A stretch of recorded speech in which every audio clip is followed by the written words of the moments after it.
اعوذ باللہ من الشیطان الرجیم بسم اللہ الرحمن الرحیم نحمده ونصلی علی رسولہ الکریم اما بعد فاعوذ باللہ من الشیطان الرجیم بسم اللہ الرحمن الرحیم رب اشرح لی صدری ویسر لی امری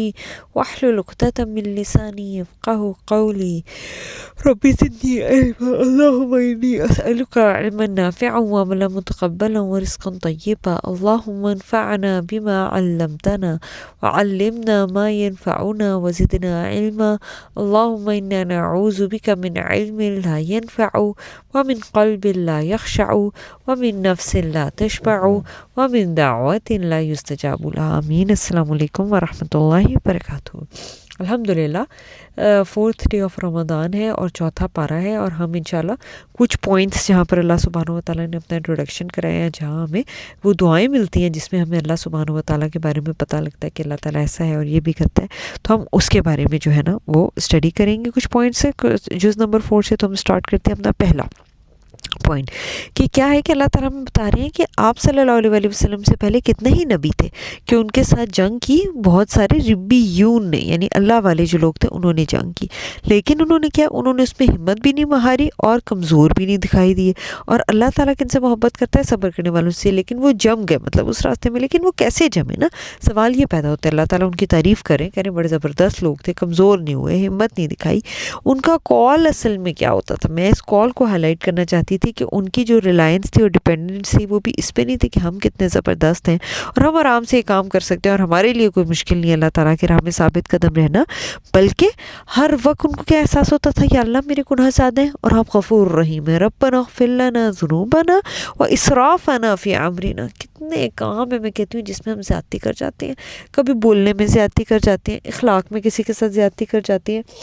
اس کے اندر زیادتی کر جاتے ہیں، جو ہے نا کھانے میں زیادتی کر جاتے ہیں، اتنا کھانا نہیں چاہیے، اتنا سونا نہیں چاہیے، وقت ضائع کرنے میں زیادتی کر جاتے ہیں نا۔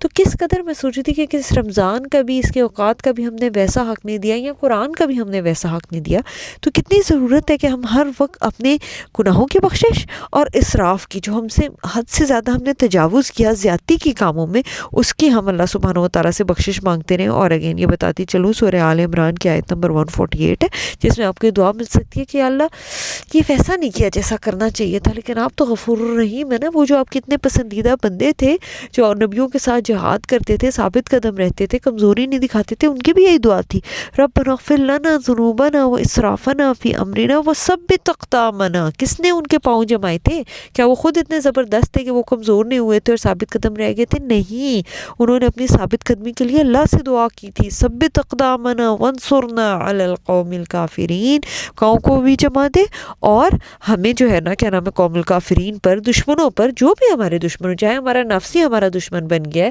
یا ہمارے ارد گرد اور لوگ ہیں، شیاطین ہیں، وہ ہمیں اللہ سے دور لے کے جا رہے ہیں، اللہ ہمیں ان پہ مدد دے۔ تو اللہ تعالیٰ نے ان کے لیے کیا کیا تھا جنہوں نے یہ دعا کی تھی؟ جب یہ دعا کرنی ہے نا تو ساتھ یہ بھی یاد رکھنا ہے کہ اللہ نے انہیں دنیا کا ثواب بھی دیا اور آخرت کا ثواب تو بہت ہی اچھا ہے، اور اللہ تعالیٰ ایسے محسنین سے جو ہے نا وہ محبت رکھتے ہیں۔ تو یہ دعا کرنا اور اللہ تعالیٰ سے اس طرح کنیکشن کرنا، اس کا رکھنا، اس کا مطلب ہے کہ یہ بھی محسنین کی ایک علامت ہے۔ تو اللہ تعالیٰ ہمیں ان میں سے بنائے۔ سورۃ ال عمران کی آیت نمبر ہے 148۔ اچھا جی، اس کے بعد دوسرا جو پوائنٹ اگین وہ بھی بہت خوبصورت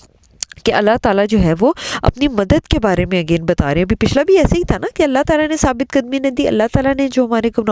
گناہ ہیں یا ہماری جو کاموں میں اسراف ہے اسے درگزر کی، تو کیا ہوگا؟ بالکل اسی طرح اگر اللہ تعالیٰ نے مدد نہ کی تو ہمارا کیا ہوگا؟ ان ینصرکم اللہ فلا غالب لکم، اللہ مدد کرے پھر کوئی وہ غالب نہیں آنے والا، پھر تمہارے لیے کوئی مسئلہ نہیں۔ لیکن اگر اللہ تعالیٰ تمہیں چھوڑ دے تو کون ہے کہ جو اس کے بعد تمہاری مدد کرے؟ دیکھیں یہ بات، یہ جان لینا اور سمجھ لینا اور اس کو میمورائز کر لینا کس قدر ضروری ہے زیادہ، کہ ہمیں یہ بات سمجھ آ جائے کہ اگر اللہ تعالیٰ نے مجھے چھوڑ دیا تو کون میری مدد کرے گا؟ اس کے بعد جو ہم نے کہا تھا نا لا نصیر الا اللہ وکفا باللہ نصیرا، کہ کافی اللہ سبحانہ و تعالیٰ میرے لیے مددگار، خواہ میں کسی بھی چیز کے اندر ڈیفیکلٹی جو ہے وہ فیس کری ہوں۔ اور یہ سورہ آل عمران کی آیت نمبر 169۔ پھر تیسرا جو پوائنٹ ہے، یہ تو ایک آیت سے اللہ تعالیٰ نے بتایا نا کہ میں مدد کروں تو پھر کون ہے اس کے علاوہ، اور جو ہے نا کیا نام ہے اگر میں میں نہ مدد کروں تو کون کرے گا تمہاری مدد. اب اس کو ہم ٹرانسلیٹ کر کے دیکھتے ہیں کہ کس طرح جس وقت صحابہ رضی اللہ تعالیٰ عنہ تھے ان کا النصیر سے کیسا تعلق تھا اور ان کا اللہ سبحانہ و تعالیٰ پہ کیسا بھروسہ تھا. جیسے پچھلے انبیاء کے جو لوگ تھے، ہم نے پہلے پوائنٹ میں دیکھا تھا، پچھلے انبیاء کے جو لوگ تھے کیسے ان کا بھی اللہ تعالیٰ النصیر کے ساتھ ہی تعلق تھا. اللہ تعالیٰ نے بھی یہی کہا کہ میں نہ مدد کروں تو کون تمہاری مدد کرے گا. ہم تھرڈ پوائنٹ میں دیکھتے ہیں کہ جب صحابہ رضی اللہ تعالیٰ عنہ کے پاس غزوہ احزاب کے وقت سارے کے سارے لوگ آئے اور کہنے لگے کہ دیکھو سارے کے سارے لوگ جمع ہو گیا، پورا عرب ہی تمہارے خلاف جمع ہو گیا، تمہارے خلاف جنگ کرنے اور تمہیں ہلاک کرنے، تو ڈرو ان سے. تو ان کا کیا حال تھا؟ ان کا تو بھروسہ نصیر پہ تھا نا، چاہے سچویشن سرکمسٹانسز کتنی امپاسبل، کتنی ڈیفیکلٹ، کتنی ایڈورس کیوں نہ انہیں تھا، نہیں، ان کا ایمان بڑھ گیا کہ اچھا مشکل آئی اب اللہ ہی نکالے گا. انہوں نے کیا کہا؟ حسبنا اللہ ونعم الوکیل. یہ ہے آیت نمبر 173 سورہ آل عمران کی، اور یہ بھی ہم نے انشاءاللہ بہت وہ کرنی ہے. پہلے تو اپنے گناہوں کی بخشش، ربنا اغفر لنا ذنوبنا واسرافنا فی امرنا وثبت اقدامنا. ہمارے قدموں کو جما دے، ہم پھر گر جاتے ہیں، ادھر ہو جاتے ہیں، ادھر ہو جاتے ہیں، ٹریک سے ہٹ جاتے ہیں. ایک دن اتنے سارے عزم کرتے ہیں آج ہم یہ کریں گے، یہ بھی کریں گے، رمضان اتنا اچھا گزاریں گے، دوسرے دن ہم پھسل جاتے ہیں. تو کتنی ضروری ہے کہ وہ دعا بھی مسلسل کریں، اور ساتھ یہ کہ یا اللہ اگر آپ نے مدد نہ کی تو پھر کون کرے گا نا میری، اور اگر آپ نے کی تو پھر کوئی میرا نفس بھی میرے پہ غالب نہیں آ سکے گا، کوئی دنیا میں کوئی چیز میرے پہ غالب نہیں آ سکے گی. اور جس طرح صحابہ رضی اللہ تعالیٰ نے اس مشکل سچویشن میں کہا تھا حسبنا اللہ ونعم الوکیل، ہم بھی ایسے ہی کہیں گے، یا اللہ آپ ہمارے لیے کافی ہیں، آپ ہمارے لیے کافی ہو جائیں، آپ بہترین کارساز ہیں. تو اب اگین ریوارڈ یاد رکھنا ہے، جیسے وہ جو پہلے لوگ تھے ان کی دعا کا کیا ریوارڈ تھا، اللہ نے دنیا اور آخرت دونوں کی اچھی چیز انہیں دی. تو یہ بھی کیا اللہ تعالیٰ کی نعمت اور اس کے فضل کے ساتھ لوٹے، اور انہیں کسی قسم کی تکلیف نے جو ہے وہ نہیں چھوا، اور وہ اللہ تعالیٰ کی خوشنودی کے ساتھ لوٹے. اور اللہ تعالیٰ ذو الفضل العظیم ہے. دیکھیں اللہ تعالیٰ کے پاس کتنی باؤنٹی ہے، نعمتیں دے سکتا ہے، اپنا فضل لے سکتا ہے. کیسا منعم ہے، کیسی نعمتیں دینے والا ہے، جو ہے نا کیا نام ہے برائی سے بچا سکتا ہے، اپنی رضامندی دے سکتا ہے، اور اللہ تعالیٰ تو بہت زیادہ فضل والا ہے. تو انشاءاللہ یہ تھرڈ پوائنٹ ہے جو صحابہ رضی اللہ تعالیٰ عنہ کا، جسے ہم نے دعا سیکھی حسبنا اللہ ونعم الوکیل. ہمارا الوکیل سے جو ہمارا کام بنانے والا ہے اس پہ بھروسہ زیادہ ہو جائے، اور ساری دنیا کے جو مال اسباب ہے ان سے ہمارا بھروسہ جو ہے وہ کم ہو جائے. اور جب ہمارا اللہ تعالیٰ سے کنیکشن ہو، پھر اس کنیکشن کو ری انفورس کرنے کے لیے ہمیں کیسا بننا ہوگا. یہ اگین سورہ آل عمران کا یہ اینڈ ہے، اور اس پہ اللہ تعالیٰ خوبصورت جو اولل الباب ہیں، عقل رکھنے والے ہیں، ان کی نشانی بیان کرتے ہیں کہ وہ کیا کرتے ہیں کہ وہ زمین و آسمان کی تخلیق میں اور دن رات کے آنے جانے میں بھی وہ اللہ تعالیٰ کی نشانیاں ڈھونڈتے رہتے ہیں کہ سبحان اللہ موسم کیسے چینج ہوتا ہے سردی اور گرمی کا، سبحان اللہ درخت اللہ نے کیسے بنایا، آسمان کیسے بنایا، زمین کیسے بنائی، یہ پانی کیسے بنایا، یہ پھل جو ہیں سارے افطاری کے وقت، یہ کھانے جو ہیں اتنے مختلف طرح کے، یہ اللہ تعالیٰ کیسے اگاتے ہیں. تو اللہ کرے کہ ہم جو کچھ بھی پڑھیں، جو کچھ بھی سنیں، جو کچھ بھی دیکھیں، اس میں کیا ہے کہ ہمارا زیادہ سے زیادہ کنیکشن اللہ سبحانہ و تعالیٰ سے ہو جائے کہ سبحان اللہ،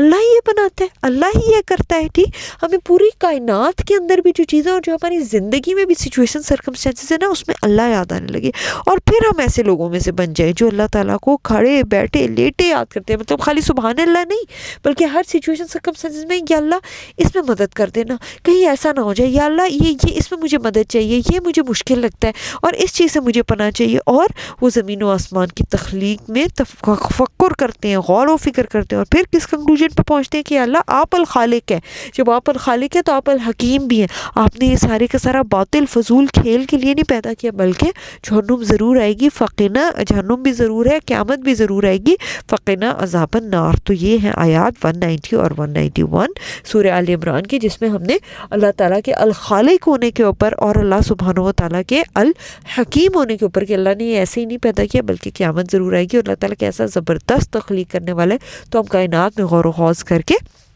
اس کے خالق ہونے تک پہنچے. ٹھیک ہے، اور جب ہمارا بھروسہ النصیر کے اوپر ہے، ہمارا بھروسہ الوکیل پہ ہے، اسی سے ہمیں امید ہے کہ وہ ہمارے پاؤں ثابت قدم رکھے گا، وہی ہمارے گناہوں کو بخشے گا. ہمارے اسراف جو ہے، جو ہم حد سے زیادہ نہ چاہتے ہوئے سوچتے ہوئے بھی چیزوں میں اسراف کر جاتے ہیں اور حد سے زیادہ آگے بڑھ جاتے ہیں، تو کیا ہے کہ جب ہمارا سارا بھروسہ اس پہ، زمین و آسمان کی تخلیق میں نشانیاں ہم نے اس کی دیکھی، اسی سے کنیکٹ ہوئے، تو اب کیا ہے کہ اب اس کی پریکٹیکل مینیفیسٹیشن کیا ہونی چاہیے کہ ایک دوسرے کے ساتھ جب ہمارا تعلق ہو تو اس کے اندر بھی ہمیں کون سا اللہ تعالیٰ کا نام الرقیب یاد رہے، کہ اللہ تعالیٰ میرے پہ نگرانی کر رہا ہے، میں کیا کر رہی ہوں، اور میرا دوسروں کے ساتھ کیسا ریلیشن شپ ہے، یہ اللہ تعالیٰ جانتا ہے، اور یہ ہمیں ظلم کرنے سے بھی روک لے، اور یہی چیز جو ہے نا وہ ہمیں دوسروں کے ساتھ اچھا کرنے پہ آمادہ کر دے، خواہ دوسرے ہمارے ساتھ کیسے ہی کیوں نہ کچھ کر رہے ہوں، کیونکہ اللہ تعالیٰ نے کہا کہ مجھ سے ڈرو۔ وہ جو تم ایک دوسرے سے سوال کرتے ہو نا رشتوں کا کہ رشتوں کو نہ توڑو اور ڈرنے کا، تو تمہارا کام کیا ہے کہ جیسے کوئی رقیب جو ہے وہ گردن پہ نظر رکھے ہوئے ہوتا ہے، راقبہ گردن کو کہتے ہیں نا عربک میں، تو اسی طرح میں تمہاری گردن پہ نظر رکھے ہوں کہ تم کیا کر رہے ہو، تو مجھ سے ڈر کے سیدھے کام کرو۔ اگین اب اس کو دونوں معنوں میں لے کہ اللہ تعالیٰ رقیب ہے، میں کچھ بھی اچھا کر رہی ہوں تو وہ تو جانتا ہے اور وہ قدردان ہے، اور اگر میں کچھ بھی غلط کر رہی ہوں تو مجھے رک جانا چاہیے، خاص طور پہ جو لوگ میرے قریبی ہیں، میرے گھر کے اندر ہیں، میرے رشتہ دار ہیں، جن سے یقیناً مطلب بندے کی سلپ ہو جاتی ہے، ان پہ غصہ بھی نکال دیتے ہیں، ان سے زیادہ جو ہے نا وہ کر جاتے ہیں، مطلب اپنی فرسٹریشن بھی نکال دیتے ہیں، تو اس میں اللہ سبحانہ و تعالیٰ میں رقیب یاد رہے۔ یا اللہ ہم آپ سے دعا کرتے ہیں کہ ہم ویسی ہی آپ کے ساتھ کنیکشن رکھ سکیں اور ثابت قدمی رکھ سکیں جیسے پچھلے انبیاء کے ساتھ اور ربیون تھے، جیسے وہ استقامت اختیار کرتے تھے اور دعائیں آپ سے ہی کرتے تھے، بخشش کی، اسراف فی الامر کی جو ہے نا درگزر کی اور ثابت قدمی کی، ہم بھی ویسے ہی دعا کرتے ہیں، اور جیسے آپ نے ان کو جو ہے نا دنیا اور آخرت کا ثواب دیا تھا، ہم آپ سے اسی طرح دنیا آخرت کے ثواب کا سوال کرتے ہیں۔ اگر آپ نے یا اللہ ہماری مدد کی تو کون ہماری مدد کرے گا، نہ کی تو، اور اگر آپ نے ہماری مدد کی تو کوئی غالب آنے والا نہیں، بس ہمارے دل کا تعلق النصیر سے بہترین ہو جائے۔ یا اللہ جیسے صحابہ رضی اللہ تعالیٰ عنہ ہوتے، جب ان پر مشکل اور پریشانی آئی تو انہوں نے کیا کہا، حسبنا اللہ و نعم الوکیل، اللہ تعالیٰ ہے نا، اللہ تعالیٰ ہماری کارسازی کرے گا۔ اور پھر کیسا آپ نے ان کو دنیا کا فضل دیا تھا، کوئی نقصان نہیں انہیں پہنچا تھا، وہ اللہ کی رضوان کے ساتھ لوٹے تھے اور مطلب خیر کے ساتھ لوٹے تھے۔ ہمیں بھی ایسا ہی بنا دے، اپنے پہ الوکیل پر توکل کرنے والا بنا دے۔ یا اللہ ہمیں دن رات اٹھتے بیٹھتے زمین و آسمان کی تخلیق اور دن رات کے آنے جانے میں تفکر کرنے والا، آپ کو یاد کرنے والا بنا دے کہ آپ نے سب باطل نہیں پیدا کیا اور ہم نے واپس آپ کے پاس ہی آنا ہے۔ اور یا اللہ کہ ہمارے جتنے ریلیشن شپس ہیں اس میں بھی آپ کا رقیب ہونا، ہمارے ریلیشن شپس کو، میری زبان کو درست کر دے، میری آنکھوں کو، میرے کانوں کو، میرے ہاتھوں کو، میرے پاؤں کو درست کر دے۔ یا اللہ آپ رقیب ہے، میرا ہر بول، ہر عمل، ہر سوچ میری بہترین ہو جائے۔ ربنا تقبل منا انک انت السمیع العلیم وتب علینا انک انت التواب الرحیم، سبحانک اللہم وبحمدک، نشہد ان لا الہ الا انت، نستغفرک ونتوب الیک۔ السلام علیکم ورحمۃ اللہ وبرکاتہ۔